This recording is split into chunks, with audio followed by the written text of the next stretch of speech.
አሰላሙ አለይኩም ወራህመቱላሂ ወበረካቱሁ። ውድና የተከበራችሁ የቻናሌ ቤተሰቦች እንዴት ናችሁ? ውዶች ደህና ናችሁ? እኔ በጣም ሰላም ነኝ አልሐምዱሊላህ። እናንተስ እንዴት ናችሁ? እኔ የምላችሁ እንደው እውነት ያህና ጉዳይ የዚች ልጅ ጉዳይ እንደው እውነት በአካል ትመጣ ይሆን? በህይወት ትኖር ይሆን? እንደው በህይወት ትመጣ ይሆን ወይ?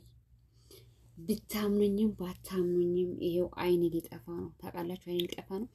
ይሄው 15 ቀን ሙሉ ፈጥጬ እንቅልፍ የለ ምን አልሰራም። የሷን ጉዳይ ብቻ ነው እምሰማው። እና ታዲያ እኔ የምለው አየ ቲክቶክ ማህበረሰብ፣ አየ ሚዲያ ማህበረሰብ፣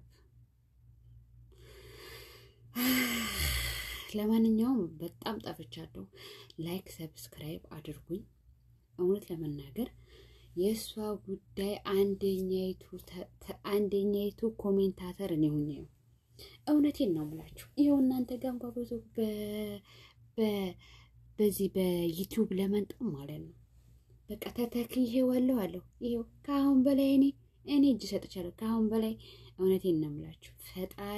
ፈጣሪ የእውነት አምላክ፣ የልጇ አምላክ፣ የእናት አባቷ ዱዓ፣ የኢትዮጵያ ሕዝብ አይኑን ፈጦ አንዳንዶቹ እንኳን እንደው ነው ትንሽ ግን የተጨነቁ ማህበረሰብ፣ ይህ ምስኪን ደሃ ማህበረሰብ፣ የቶክቶክ ማህበረሰብ ይሄ ሁሉ እንቅልፍ ታጥቶበት ፈጣሪ እውነትን ያወጣ። መቼም ቢሆን የምነግራችሁ ነገር መቼም ቢሆን ማለት ነው እውነት ትመነምናለች እንጂ አጠፋም። እውነቴን ነው። እመኑኝ ይችሊ በህይወት የመጣች ሰዓት መቼም እኔ እንጃ ወላሂ ምን እንጃ። ፈጣሪ ይርዳት። እኔማ አይኔ ጠፋ። የእሷን ነጋ በቃ የእሷ ጉዳይ ነው። ተተክዬ ይኸው ሰይድ ወረባቦ ቤት ስተከል ይኸው ሳይሳካ ቀርቶ ደግሞ አሁን ሀቢባ ቤት ይኸው ስንት ቀኔ እንቅልፍ የሚባል የለም። የእውነቴን ነው የምላችሁ። አንድ ስራ አልሰራም። ከ4 ሰዓት ጀምሬ ከሰዓት ጀምሬ ቁጭ ብዬ ነው ማለት። እንግዲህ አልቻልኩም። ፈጣሪ እርዳት። ብጨነቅም ዱዓ ባረገው ወሬውም እንቆቅልሽ ነው። ምን የሚጨረስ ነገር የለም። ፋይዳ የለው።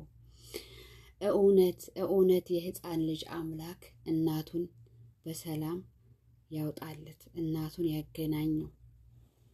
መቼም የእናትነትን ነገር የሚያውቀው ልጅ ያለው ሰው ነው።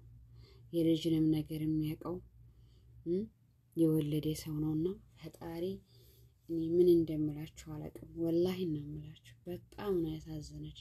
እንደሱ እኔ ብዙ ሚዲያ ላይ ይመጣል አጀንዳ እውነትም ሆነ ውሸትም፣ ግን እንደሷ ያስደመመኝ እንደሷ ፈጥጥ ብዬ በቃ ካሁን የሆነ ነገር ተገኘ ካሁን በቃ ልትወጣ ነው።